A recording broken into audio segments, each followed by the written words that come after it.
bendecidos para bendecir, fuimos llamados a servir. ¿Qué tal, queridos amigos? Muy buenas tardes tengan todos ustedes. El día de hoy nos encontramos una vez más en un nuevo episodio de nuestra grabación del podcast Bendecidos para Bendecir. Y pues esto es para mí todo un orgullo presentar a la nueva invitada del día de hoy en este episodio, la cual en lo personal tengo el gusto de que sea una de mis mejores amigas. Ella es Ana Karen Gutiérrez. Hola, buenas noches. Aquí estamos listos para esta entrevista, tratando de aportar lo mejor, tratando de dar unas palabras, ¿no? Para aquellas personas que la necesitan, que llegue a los oídos correctos y pues con todo el ánimo. Pues bien, amiga, vamos a empezar aquí con la primera pregunta. Y bueno, la pregunta es, ¿cómo era tu vida antes de conocer a Dios? Mi vida antes de conocer a Dios era una vida sin límites. Okay. Yo no tenía un límite en nada. En la comida, en los amigos, en la calle, en todo lo que tú quieras, yo no tenía un límite. No podía estar sola, no sabía estar sola. No tenía ese... Siempre sentía como un vacío en mi corazón y ocupaba estar acompañada de alguna persona. Me junté con malas compañías por lo mismo. Tuve muchas experiencias negativas con novios, conmigo misma por lo mismo de no saber estar sola, pues. Empecé a fumar desde muy chiquita, empecé a tomar desde muy chiquita, siempre queriendo complacer a las personas para que no me dejaran sola. Yo no sabía estar sola. Pero tampoco no me acercaba a las personas correctas, que eran mi familia, una iglesia. No busqué ese camino, pues. Siempre utilicé la manipulación y todo lo que conlleva a los malos hábitos, pues. Sí. A escondidas de mi mamá empecé a fumar marihuana, me pinteaba la escuela desde que estaba chiquita y siempre fui muy inteligente para la escuela, pues, pero mis calificaciones no hablaban así porque no asistía a las clases, pues. Nunca me lancé a lo bueno. Trabajaba desde muy chiquita para yo obtener mis cosas, pero aún así llegué a robar, y sin drogarme. O sea, todo eso fue sin drogarme, sino que ya empecé una vida sin límites. Descontrolada. Algo que tú quisieras externarle a toda la audiencia que nos puede estar oyendo sobre una experiencia vivida tuya. Fíjate que yo repudiaba mucho a Dios. Okay. Haz de cuenta que mi familia es cristiana. Nunca fue mucho de ir a la iglesia y así, pero si me inculcaron alguna religión fue la cristiana, no fue la católica. Entonces yo sí conocí la iglesia cristiana de chiquita, sí sabía lo que eran las alabanzas, sí sabía más o menos lo que era la palabra de Dios. Entonces yo me preguntaba mucho dónde estaba Dios cuando mi familia se empezó a desmoronar. Entonces yo decía, no existe. Entonces me empecé a resentir mucho con él y con las situaciones. Una de las que más me marcó fue cuando mi hermana se fue de la casa. Mi hermana era como mi mamá, me cuidaba. Mi mamá trabajaba todo el tiempo, pues. Entonces mi hermana era la que me cuidaba, me criaba, era mi figura materna que tenía. Cuando empezaron los problemas con mi padrastro, mi mamá, mis hermanos, mi hermana se fue de la casa, entonces fue cuando yo me sentí sola, cuando yo dije, ¿dónde está Dios? ¿Cómo fue tu primer encuentro con Dios ahora? ¿Cómo fue que decidiste acercarte a Él? ¿O cómo sucedió? No sé, a lo mejor alguna experiencia sobrenatural tal vez, o a lo mejor a través de algún mensaje, de algún versículo. ¿Cómo fue ese encuentro que tuviste con Dios? Fíjate que he tenido varios encuentros. Okay. Me ha buscado hasta que me encontró y me consiguió que me quedara con él. El encuentro fue cuando me fugué del centro la primera vez que me internaron. Me fugué, tenía 17. Me internó mi mamá, duré un mes, me fugué del centro. Okay. Entonces me salí y me quedé en la casa como 2 semanas y me fui a vivir con los cholos, o sea, un tiradero, una niña en un tiradero, y empecé a drogarme con cristal. No me importaba nada, fíjate, yo me acuerdo que pasaba por la casa de mi mamá y de mi familia. Y estaban mi mamá, mi padrastro, mi hermano en la mesa comiendo. Y yo me les quedaba viendo por la ventana y mira, me corrían las lágrimas. Y me iba. Y a los días volvía a pasar y me volvía a asomar por la ventana. Ellos no se daban cuenta. Y los veía cenando, los veía ahí y me volvía a ir. Pero mi primer encuentro con Dios lo tuve una de las veces que eran como las 4 de la mañana. Estaba lloviendo mucho. Yo tendría que como 2 semanas sin dormir, sin comer. Y me acuerdo que iba caminando y me empezó una sensación de llorar. Como que algo me tocó en mi corazón y me senté en una banqueta y a llorar, a llorar, a llorar, a llorar. Y se acercaban la gente a preguntarme que si qué tenía, pues. Y realmente no sabía, solo me sentía cansada. Entonces me empezaron a llegar muchos pensamientos de vete con tu mamá, ve y busca a tu mamá, toca la puerta. Y veía, estaba como a 3 calles de la casa. Y veía para allá y decía, no, o sea, no voy a llegar, pues. No, mi orgullo no me dejó. Entonces empecé a buscar un refugio solo para tumbarme el rollo, pues. O sea, algo dentro de mí, como que algo entró en mí, me tocó y ya no quería estar en la vida que estaba llevando. Quería tranquilidad, paz, dormir, relajarme. Ese día busqué un refugio. Malamente no, me junté con un muchacho que no conocía. Ese día lo conocí, o sea, después de eso lo conocí, nos juntamos. Como a las 2 semanas salí embarazada. Y mi niño fue el que me unió a mi familia otra vez. O sea, yo embarazada, cuando salí embarazada, busqué a mi mamá y le dije, ya ando bien. Y fue como nos unimos otra vez como familia. Mi mamá se hizo cargo de mi embarazo porque pues obviamente el papá que agarré no fue lo mejor que pude haber decidido, no se hacía cargo. Entonces mi mamá se hizo cargo de mi embarazo, creó esa conexión con mi niño desde la panza y ahí volví a dejar las drogas. Las dejé por 7 años. ¿Algún cambio que puedas decir tú? A partir de este momento empecé a ver yo la mano de Dios sobre mi vida. Yo no te voy a decir que ahí cambié mi vida. No me hice responsable de mi niño. Mi niño se quedó con mi mamá. O sea, yo seguí mi vida de descontrol, sí, pero sin drogas. ¿Sí me explico? O sea, yo tomaba, yo me la llevaba en la calle, siempre andaba buscando fiesta. Entonces, lo único que me llevó eso fueron 7 años viviendo así.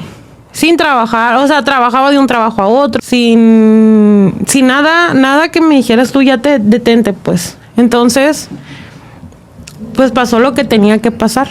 Recaí en las drogas. Sí. De una pareja en otra, de una pareja en otra. Llegó el momento que incluso hasta me casé, Dan, mira, buscando como ya pararme. En mi buscando estabilidad como recurso, ajá, pero sin ganas de pararle, o sea, buscándolo una parte de mí, okay, pero otra no, pues. Entonces me casé, pero seguí igual. En mi matrimonio yo me iba a llevar a tomar, okay, me iba con mis amigos, puse con otra pareja y con él fue con el que recaí. Yo seguía viendo a mi mamá aún andando mal. No se me notaba porque pues estaba gordita, cachetona, no. Llegaba a mi casa y pues no se me notaba mucho. Sí. Pero cuando se empezó a notar dejé de ir y perdí contacto con todos. O sea, con todas las personas que llegué a conocer en todo el tiempo. Haz de cuenta que ya nomás vivíamos él y yo, solos. Mis amigos, mi familia, todo eso lo dejé a un lado. Empezamos a vender todo lo que teníamos en su casa. Entonces, refrigeradores, refrigeración, todo lo que... Mira, dejamos la casa pelona. Porque no salíamos de ahí, pues, o sea, nos drogábamos y de ahí mismo vendíamos algo, comprábamos droga, pues comida no comíamos, o sea, mínimo. Claro. Pero todo en el mismo pedacito. No conocíamos a más personas que anduvieran así porque, pues, no teníamos necesidad de salir. Cuando ya dejamos la casa pelona, que fue cuando empezamos del mismo círculo, pues no, buscar droga ahí cerquita o a ver con quién podríamos bloquear, con quién podríamos divertirnos. Uh-huh. fueron pasando muchas cosas. O sea, la pareja con la que estaba sintió como que me estaba perdiendo porque yo me fui yendo. Y me le salí del circulito donde estaba. Haz de cuenta que lo que hacía esa persona era me daba droga para que yo estuviera con él. Entonces, por eso empezó a vender todo. O sea, te doy droga, pero quédate conmigo. Ok. Y yo caí en ese juego sin darme cuenta, pero me alejó de todo. Como yo perdí contacto con el mundo, él aprovechó eso y le empezó a marcar a mi familia, le empezó a marcar a los que eran mis amigos en ese entonces, los que me llegaron a ver bien, y les empezó a decir la situación, ¿no? Pues que yo andaba bien mal, que me andaba prostituyendo, muchas cosas así. Entonces a mí me empezaron a llegar esos rumores y yo lo hice de coraje. Ok, dices que me ando prostituyendo, entonces me voy a prostituir. El clásico pensamiento, pues para que hables con razón, para que ¿no? se te quite, ajá. Empecé a sacar dinero de ahí. Me pasaron muchas cosas. Me topé con muchas personas que no debía de haberme topado.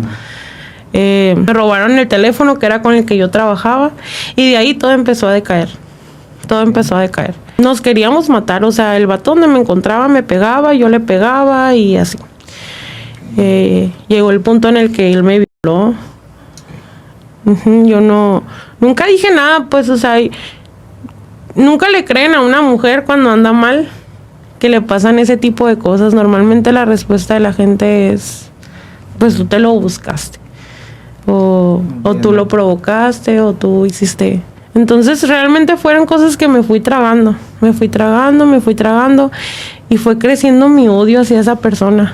Lo que hizo que él y yo nos separáramos por completo fue una vez que yo llevé a unos muchachos. En una de mis loqueras me puse muy loca y mi odio con él siempre estaba ahí, mi resentimiento. Entonces llevé unos muchachos, le pegamos muy fuerte. Yo me acuerdo que yo le decía, te voy a matar. Yo siento que algo me había poseído, Dan. Fue algo muy, muy extraño y fue como que algo luchó, que fue cuando te digo que vi la luz y fue como me dormí. Cuando me desperté a buscarlo, él ya no estaba y me asusté. Dije yo, me va a echar a la policía. En eso, Dan, llegó la AMIC a la casa y empezaron a preguntar por el dueño de la casa, que porque la casa tenía reporte de tiradero. Yo le dije, pues yo vivo aquí.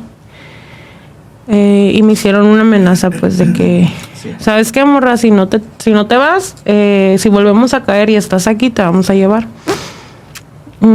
Y se fueron, no me hicieron nada. Entonces yo estaba muy nerviosa porque yo pensé que él me los había echado, pues, o sea, yo traía la maldad de lo que había hecho. Y el remordimiento, porque ya se me había bajado la loquera, ya era yo otra vez, pues ya era la persona buena, no el demonio que se me había metido. De ahí pasaron 2 días, yo seguí quedando en la misma casa, esperando a que él volviera para ver qué había pasado, pues. Me agarraron a mí y a otras 2 personas que estaban ahí. Y nos separaron, pues ellos eran hombres y yo era la única mujer, entonces ahí me pusieron una celda diferente. Y te dejan 2 días en la AMIC y luego ya te llevan a la Penny, pues, ¿no? A que te digan si te vas a quedar ahí o no, qué va a pasar. Los 2 días que estuve en la AMIC, yo estuve haciendo oración. Yo, entre dormida y despierta, con la malilla, el dolor de cuerpo, lo que tú quieras, le decía a Dios, bueno, pues ya estoy aquí. ¿Qué sigue? Y ahí fue donde me empecé a acordar de todos. Y empecé a hacer un repaso, ¿no?, de lo que estaba haciendo en mi vida. Y le empecé a pedirle que me diera fortaleza. Primero le pedí que los días se me fueran rápido. O sea, que no me dejara ahí. Que los días se me fueran rápido. Para salir y enmendar, ¿no?, ya lo que había hecho. Salí de ahí y no tuve el valor de ir a buscar a mi mamá. Empecé a quedar arriba de un carro. Me acuerdo que traía mucha calentura y una persona en situación de calle fue la que se arrimó conmigo, me empezó a ayudar. Y invadimos una casa que no tenía ni puertas ni ventanas, tenía la basura como hasta esa altura. De hecho le decían la basurita a esa casa. Entonces yo vivía en la basurita. Así me quedé como casi un año viviendo así. Fue tanto lo que le pedí a Dios, ya no quiero, que me empezó a caer mal la droga. Yo ya juntaba botes y limpiaba casas o así, nomás para comer. Ya mi intención ya no era drogarme, pues. Llegó el punto en el que fue Navidad y yo estaba tirada en la cama y empezaron a llegar ahí todos los locos a drogarse y, oye, ¿qué vas a hacer la noche? Y yo, no, nada, no caí en cuenta que era Navidad. No caí en cuenta que era Navidad, sino que como eso de las 11 de la noche me dijeron, ¿así te vas a quedar en Navidad? Y yo ahí me cayó el 20. Y dije yo, a la madre, mi familia. Y me fui caminando a la casa, duré como 1 hora caminando para llegar a la casa. Llegué y toqué la puerta y me abrieron, sorpresa, estaba mi hermana ahí. Mi hermana, mi cuñado, mis tías, mi mamá, mis hermanos, o sea, estaban todos reunidos. Sí, güey, estuvo bien cabrón. Cuando entré que los vi, me dio vergüenza, güey. Me dio vergüenza porque me vi el pelo, mira, sucio, se me veía lleno de tierra. Yo llegué flaca, ya pesaba como 60 kilos. Me metí a bañar, mi mamá me sacó algo de su ropa y me la prestó. Me tenían regalos en el árbol, mi mamá come, o sea, no hallaba cómo hacerme comer, porque me veía muy flaca. Y me acuerdo que me senté en el sillón y yo lloré. Ahí creo que me empezó a quebrar mi corazón. Pasó eso, pasó la Navidad. Se fueron todos. Yo me dormí con mi mamá esa vez. Y mi mamá preocupada, ya te vas a ir a la calle, ¿verdad? Y yo hasta me enojaba, ¿no? La típica, no, pues que no confías en mí. Y me levantaba y andaba en la casa y mi mamá, acuéstate. Y me acostaba a dormir y otra vez, ¿no? Así fue toda la noche, no cabía en la casa, pues no me cabía en el cuerpo la tristeza, no estaba a gusto en ningún lado. Le dije esa vez, otra vez le volví a pedir a mamá intername y me dijo no me dijo, no te voy a internar, ve y toca fondo, yo no voy a gastar mi dinero en ti, ya no te voy a invertir, una vez invertí y te fugaste, hiciste de tu vida lo que tú quisiste, estás así porque tú quieres y lo vas a dejar de hacer hasta que tú quieras. Y soy tu mamá y me duele, me dijo, pero yo ya no te voy a invertir.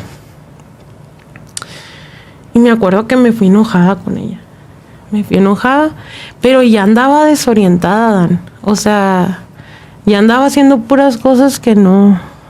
Empecé a seguir las luces y caminaba siguiendo los focos.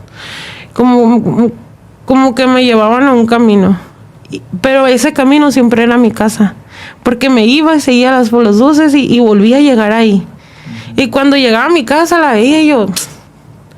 Y así duré 2 días caminando, O sea, y me acuerdo que me acostaba en las banquetas y ya, Diosito, ya me cansé, ¿a dónde me llevas? Y volví a caminar y empezaba a caminar, caminé por todo Hermosillo y no entraba y me volví a ir. Y volví a regresar a la casa de mi mamá. Hasta que ya la última vez les toqué la puerta, no me abrieron y me brinqué el cerco. Ya era en la noche. Estaba muy cansada. Mi niño tenía como un brinca así en el piso. Y me acosté en el brinca y en eso abrieron la puerta mi mamá y mi padrastro. Yo estaba tirando el brinca. Y él me dice, ¿ya te cansaste? Sí. ¿Segura? Sí, ya no puedo. La verdad, ya no puedo, le dije. Y le dije, tengo hambre. Y me dijo, levántate, pues, hazte comida. Le voy a hablar a los del centro. Y le habló a los del centro, pero con el miedo, porque la primera vez que me internaron, de que tuvo que ir la policía por mí. Porque hice un pancho, no le quería encajar un cuchillo a mi hermano y todo el pancho que te puedas imaginar. Y esta vez no, me metí, hice unas quesadillas rápido. Me las estaba comiendo cuando me dijeron, Karen, ya llegaron. Y nomás me acuerdo que me dio una bolsita como que con unos calzones. Y ya no, me fui, me despedí de ella, me despedí de mi padrastro. No me despedí de mi niño, güey. Me daba vergüenza verlo a la cara. Me daba vergüenza. Así fue como llegué a la tierra prometida. Karen, avanzando con la siguiente pregunta, me gustaría que nos platicaras a todos cómo ha sido tu vida ahora a partir de que has tenido ese encuentro con Dios, donde ya decides entregarte a Él. ¿Cómo ha mejorado tu vida? ¿Cómo ha cambiado a raíz de tomar esta decisión? Llegué al centro, estaba cansadísima. Me acuerdo que me dormí como, o sea, mi detox fue como de una semana sin despertarme. Y empecé a salir a las juntas.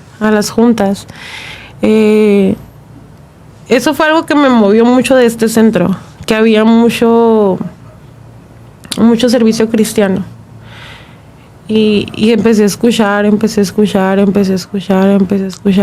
Pero mi proceso estuvo muy, muy raro. De hecho, las muchachas se reían mucho de mí, porque yo todas las juntas los lloré. O sea, sané mi corazón sanó escuchando. Empecé a sacar todo mi dolor, todo lo que yo traía, lo que sentía que me hacía falta sanar, lo sané sentada, en silencio. Era oración. Yo siempre estaba sentada y estaba escuchando y estaba orando. Estaba orando por mi recuperación. Estaba orando por lo que quería hacer. Ya lo que había sido, ya lo quería dejar atrás, pues. Sí me llegó mucho el arrepentimiento, me llegó mucho el hubiera hecho esto. Y eso es algo que pasa mucho en el proceso. Empiezas a lo que no hiciste. Y eso es una de las cosas que no te deja avanzar. No hice esto. ¿Por qué? Y te digo por qué no te deja avanzar, porque la mitad de mi proceso me la pasé así. No hice esto. Y me empecé a acordar de mi niño, me empecé a acordar de que no fue su graduación del kinder, me empecé a acordar de que no estuve con él, nunca lo llevé a la escuela, que me empecé a acordar de que no estuve para mi mamá, de que no estuve ni para mí misma, me empecé a acordar de que no terminé la escuela. O sea, me empecé a arrepentir de todas las cosas que no hice. Primero, antes de recaer, tienes una recaída emocional. Entonces, la recaída emocional es eso, pues, es a la madre, no, pues ni estudié, no, pues no voy a conseguir trabajo, ¿para qué le voy a echar ganas? Entonces me enfoqué mucho en dejar eso a un lado y me empecé a imaginar lo que quería hacer. Entonces, yo empecé una de las pláticas que fueron unos hermanos y fue un ejercicio que hicieron con las muchachas fue, empieza a pedir. Lo que tú quieres, manifiéstalo. Okay. Entonces hicimos una lista y yo manifesté, ¿no?, todo lo que quería. Y me quedó muy grabado eso. Y de ahí entonces empecé a manifestar. Me enfoqué más en mí. Me agarré una Biblia, tenía una Biblia chiquita, esas que dan a los hermanos, y la empecé a leer. La leí como 5 veces esa Biblia. De hecho, cuando tú llegaste ya me la sabía, ¿te acuerdas? Porque todo el día, o sea, yo estaba acostada en el búnker leyendo la Biblia y empecé a servir, empecé a ayudar, a ver qué ayudaba, en ayudar a mis compañeras, limpiaba la mesa y yo se la voy a limpiar a Dios. Y empecé a hacer eso, pues empecé a entregarle todo lo que yo era a Él. Y le decía, pues yo ya me equivoqué, ahora llévame por el camino que tú quieras, pues yo me voy a dejar guiar. Es totalmente diferente, Dan. Ya siento remordimiento por todo. Voy a echar una mentira y ya no puedo. Qué bonito. Fíjate que ahora en mi trabajo, lo que nunca, me aplauden mucho la responsabilidad. Me aplauden mucho la transparencia, el hacer las cosas bien. Porque ellos saben de dónde vengo, pues. Eso es algo que yo nunca oculto. Y siempre me dicen, es que no te da vergüenza decir eso. Y yo no. O de hecho, pues de que voy en el carro, porque ya tengo carro, gracias a Dios, lo manifesté y lo logramos. Voy en el carro y, por ejemplo, voy con mi esposo y le digo, yo antes dormía ahí, en esa banqueta ahí me dormía. Y antes decía, y me dice, es que tú estás mucho en el antes. ¿Por qué? Porque siempre, y le digo, porque es a donde no quiero volver. Para no decir, a la madre soy una chingona, ya no me va a pasar. Porque me puede volver a pasar. ¿Qué mensaje le podrías dar tú ahora, en tu situación actual, a aquellas personas que tal vez van a poder ver este video, ¿sí? Esta grabación, y estén viviendo una situación similar a la que nosotros hemos vivido y pasado, ¿no? Situaciones donde la soledad nos abruma, donde nos sentimos totalmente miserables a lo mejor, y bueno, esa etapa no solo de adicción a una sustancia, sino más allá, el vacío emocional que se experimenta lejos de Dios. ¿Qué mensaje le darías a ellos en este momento?